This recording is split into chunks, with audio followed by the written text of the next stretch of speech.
हे नारायण आप प्राण मत त्यागो, दोनों को वरदान हमने दिया है इच्छा मृत्यु का, वो मर नहीं सकते।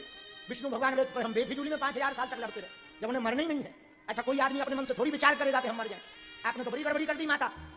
तो माता भगवती आद्य शक्ति ने कहा हे हरि आप जाओ लड़ो, करोमि चा कथम युद्धमेवं, जाओ करो युद्ध, हम कुछ ना कुछ लीला करेंगे। क्या करोगी आप? बोले वो चिंता ना करो, मामला निपट जाएगा, तुम्हारे ही हाथों से मरेंगे। अब विष्णु भगवान फिर गए ताकत लेकर, बढ़िया थोड़ा आराम करके, आओ मधु आओ केटव।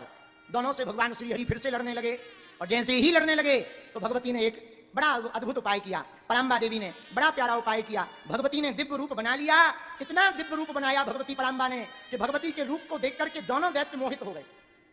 और दोनों भगवती की लड़ रहे विष्णु भगवान से, पर देख रहे भगवती की तरफ।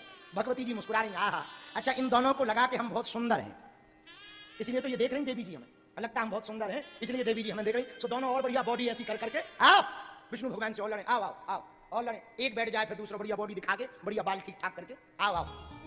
इनको लगे कि हम सुंदर हैं। भगवती ने अपने स्वरूप को दिखाकर, दिव्य रूप को दिखाकर उन दोनों को विमोहित कर लिया।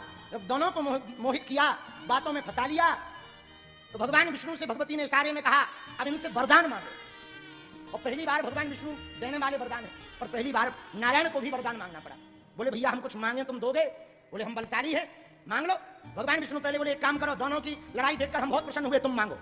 मधु कहता बोले वाह हम कमजोर थोड़ी है, याचक थोड़ी है जो हम मांगे, तुम मांगो।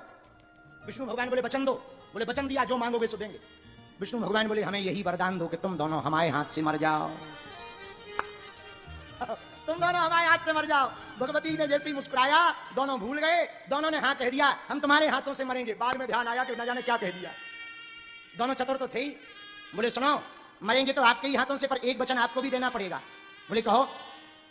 बोले हमको यहां मत मारो, जहां जल ना हो मरुस्थल भूमि पर मारो। अब वहां बैकुंठ में तो जल ही जल है, क्षीर सागर है, अभूतपूर्व भरा हुआ है, दुग्ध आदि नदियां हैं, दूध दही से भरा हुआ क्षीर सागर है। अब वहां पर जमीन कहां है? पर अब दोनों का वचन है।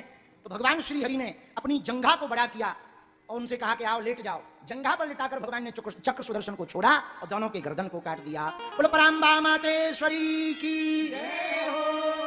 चक्र सुदर्शन जरूर नारायण ने चढ़ाया, लेकिन पूरी लीला भगवती ने की। न भगवती ऐसा रूप बनाती, न दोनों विमोहित होते मोहित होते, न वो कभी मर पाते भगवान विष्णु से। ये पूरी की पूरी कृपा भगवती की है। इसलिए भगवती की खूब दिव्य स्तुति भगवान नारायण ने भी अपने हाथों से की। इस कथा का आशय है कि जो काम देवताओं से भी नहीं हो पाता, ब्रह्मा जी से भी नहीं हो पाता, भगवान विष्णु से भी नहीं हो पाता, उन दैत्यों का संहार स्वयं भगवती करवा देती है। ऐसी पराम्बा की चरण शरण में जो पहुंचेगा उसका कोई भी काम रुकने वाला। हरे हरे